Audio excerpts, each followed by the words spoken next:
Hello friends, my name is Deepali Goyal. मैं आप सबका मेरे यूट्यूब चैनल में स्वागत करती हूँ।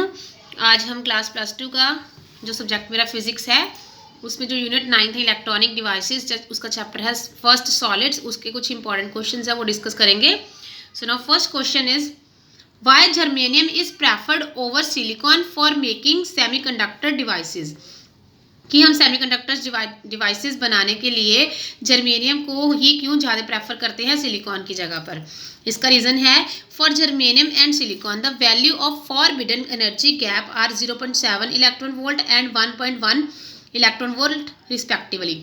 Owing the smaller value of forbidden energy gap, germanium is preferred over silicon. Means के जो जर्मेनियम है उसमें जो एनर्जी का जो फॉरबिडन एनर्जी का गैप होता है वो 0.7 इलेक्ट्रॉन वोल्ट होता है और सिलिकॉन का 1.1 इलेक्ट्रॉन वोल्ट।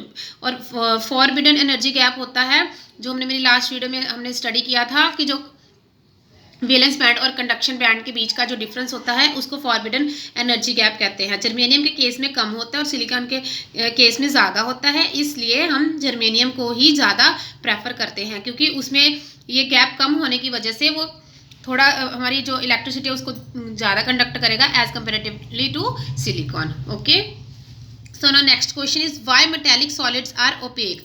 जो मेटेलिक सॉलिड्स होते हैं वो ओपेक होते हैं, जिनके मतलब कि जिनमें से अगर हम कुछ इलेक्ट्रिसिटी या कुछ भी लाइट पास करवाते हैं, लाइट पास करवाएंगे तो वो लाइट उसके दूसरी साइड नहीं पास आउट होएगी। सो इसका रीज़न क्या है? A metallic solids contains free electrons.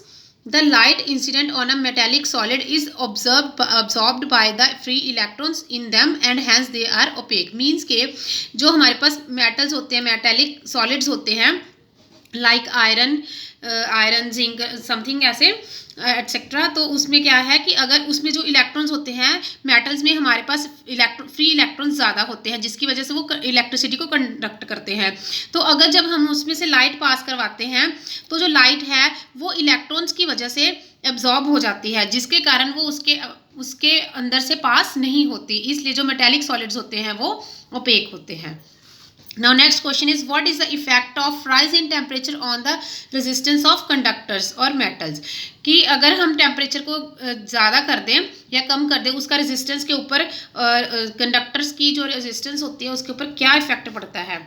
The number of free electrons in metals is so large that they may be treated to behave as a dense electron gas in the metals. Means के जो हमारे पास conductors होते हैं या metals होती हैं उनमें हमें पता है कि फ्री इलेक्ट्रॉन्स ज़्यादा होते हैं जिसकी वजह से वो इलेक्ट्रिसिटी को कंडक्ट करते हैं। अब जब हम उसको When the temperature increase, जब हम टेम्परेचर इंक्रीज कर देते हैं the kinetic energy of electrons also increases, तो मतलब जो उनकी मूव करने की जो एनर्जी होती है वो भी ज़्यादा हो जाती है, तो वो मूव भी बहुत तेज़ होने लग जाते हैं। With the increase in kinetic energy, the number of collision between electrons themselves and between electrons and atoms or ions of the metal increases. Means के अगर kinetic energy increase हो जाती है तो इससे क्या होता है जो इलेक्ट्रॉन्स होते हैं उनकी स्पीड भी इंक्रीज हो जाती है, तो वो मूव भी फास्ट करना शुरू हो जाते हैं। तो क्या होता है वो आपस में ही कोलिजन करने लग जाता है, या तो इलेक्ट्रॉन का इलेक्ट्रॉन के साथ कोलिजन हो जाता है या इलेक्ट्रॉन्स का जो मेटल के अंदर एटम्स होते हैं, आयंस होते हैं, उनके साथ कोलिजन होना स्टार्ट हो जाता है। सो अगर कोलिजन होता है तो उससे क्या होता है उसके बीच में रेजिस्टेंस ज़्यादा हो जाती है। अगर रेजिस्टेंस ज़्यादा हो जाती है तो उससे कंडक्टिविटी डिक्रीज हो जाती है क्योंकि रेजिस्टेंस और कंडक्टिविटी एक दूसरे के रेसिप्रोकल होते हैं। Okay, this increase the resistance of the metal due to which the conductivity decreases. Resistance means के रुकावट, तो उसमें रुकावट ज़्यादा आती है। अगर इसका मतलब ये है कि अगर हम टेम्परेचर इंक्रीज कर देते हैं तो हमारी जो मेटल है उसकी रेजिस्टेंस इंक्रीज हो जाती है और कंडक्टेंस डिक्रीज हो जाती है।